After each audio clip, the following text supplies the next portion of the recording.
Suamiku menikah lagi diam-diam. Penulis Vetina STCI. Bab 8. Seperti biasa, aku harus ke kantor hari ini juga. Kami akan mengadakan rapat dalam proyek percetakan cabang Bogor. Pagi ini, saat Mas Dava mandi, kulihat ponselnya tergeletak di ranjang.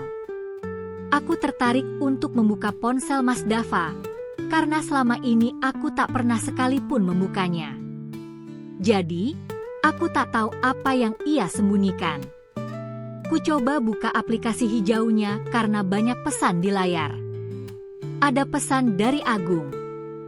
Pak Dava, Anda salah tak memberikan uang lagi padaku. Sudah kulaporkan perbuatanmu pada Bu Sarah. Drama dipukuli sudah berhasil.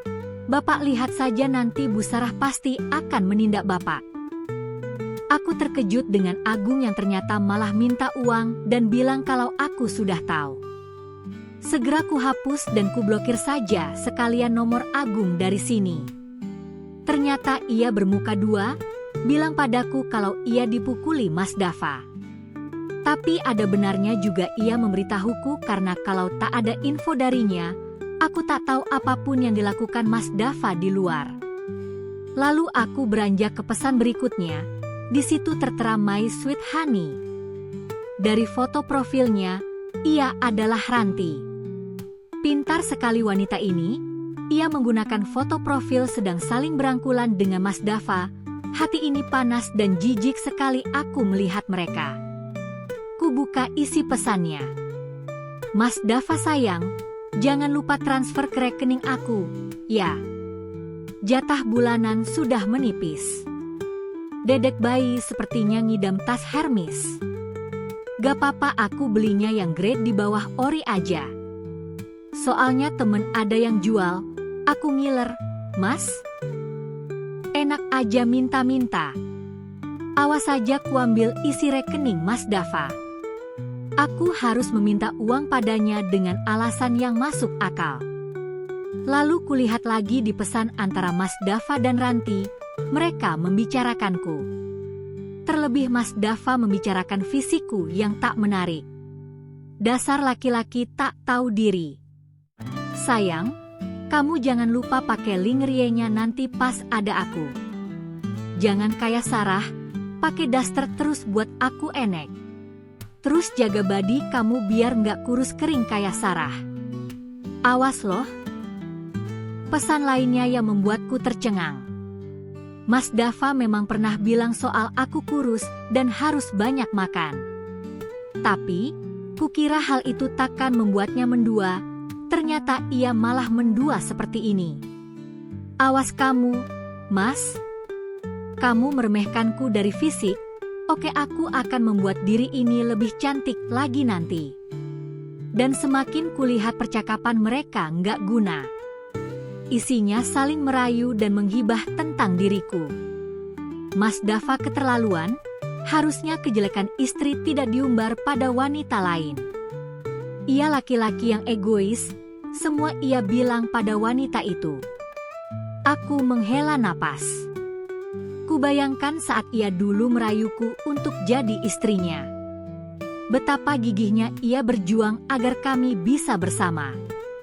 Namun, setelah bentuk tubuh ini berubah karena melahirkan anaknya, ia tak lagi menerima kenyataan. Di mana rasa cintanya? Yang pasti sudah menguap.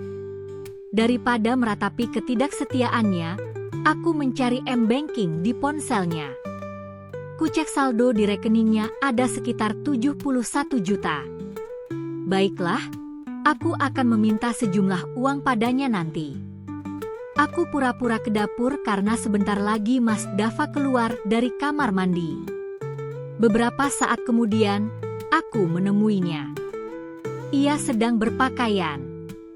Biasanya aku bangga punya suami ganteng dan berbadan kekar ini. Kali ini tak ada rasa bangga itu, semua sudah tak bersisa karena kecewa atas segala tingkah lakunya. Mas, untuk kos-kosan yang kubeli, aku mau minta dana tambahan darimu juga dong. Aku nggak mau ngandelin dari ayah semua sisanya. Kamu tambahin 70 juta, ya. Masih kurang karena ayah aja nambahin 200 juta, Mas. Sedikit banget itu, kalau dibanding uang ayah, kataku. Salah sendiri malah mau beli kos-kosan. Kubilang kan harganya lebih mahal, katanya. Tapi kan buat investasi, Mas. Ayolah, aku butuh dana segar. Aku tak pernah minta apapun padamu selama ini. Aku datang merayunya. Ia mengambil ponselnya, lalu menekan-nekan tombol di sana. Sudah kukirim. Tuh, berarti aku perhatian sama kamu. Walau aku sekarang jadi bawahan kamu, jangan sepelekan aku, katanya. Ternyata ia tak mengecek saldonya dulu. Duh, kasihan sekali tinggal 1 juta. Cukup-cukupin aja ya, Mas. Siapa yang menyepelekan kamu, Mas? Kamu tetap suamiku kok, kataku. Ya sudah kalau gitu. Mudah-mudahan tindakan kamu benar, Sarah, serunya. Insya Allah benar. Kamu belum lihat saja seperti apa bangunannya. Oh ya, kita akan rapat untuk proyek Bogor hari ini. Kamu nanti ikut ya, Mas. Utarakan semua yang sudah dilakukan, dan nanti beri saran terbaik buat kemajuan perusahaan kita, kataku. Kita? Ini perusahaan kamu dan ayahmu. Ia pergi meninggalkanku sendiri di kamar. Tak apalah yang penting tujuan kali ini tercapai. Tinggal dengerin keluhan Mas Dava setelah ini. Kami berangkat ke kantor masing-masing. Aku berangkat lebih dulu, karena tak enak jika terlambat. Lagi pula aku harus membawa Reza ke rumah orang tuaku dulu. Setibanya di kantor, aku menyapa semua karyawan. Aku belajar menjadi pemimpin yang baik. Setidaknya jabatanku saat ini harus menjadikanku lebih memiliki attitude yang baik karena mereka melihat pimpinannya sebagai contoh.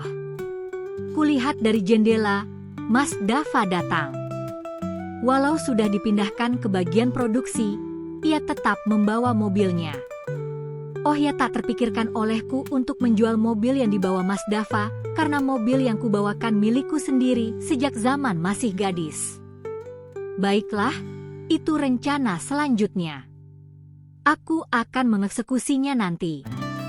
Saat rapat digelar, aku mengundang koordinator semua bagian, tak terkecuali bagian keuangan. Untuk bagian keuangan, staf baru, Bu. Karena staf lama sudah berhenti. Salah satu staf memberitahuku. Kulihat Mas Dava menelan ludahnya. Ia diam tak berani menatapku. Ditunggu bab selanjutnya ya, Kak. Jangan lupa subscribe, like, komen dan share cerita ini ke temanmu.